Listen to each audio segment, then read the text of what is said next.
Bigkasin ang 7 salitang ito at sasabog ang puso niya ng pagmamahal para sa iyo.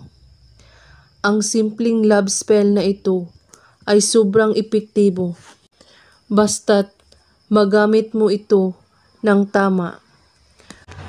Kunin mo ang larawan niya at titigan mo ito at banggitin mo ang mga salitang ito nang paulit-ulit.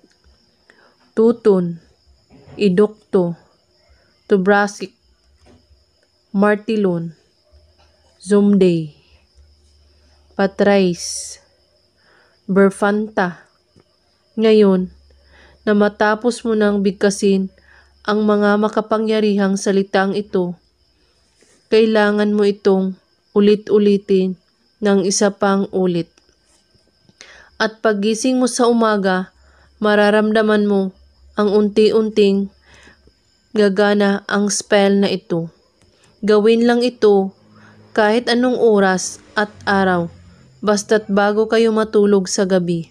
At kailangan, kapag gumawa kayo nito, buo ang inyong paniniwala at walang ibang iniisip at pagdududa.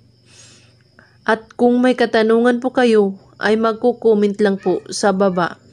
Maraming salamat sa panonood. May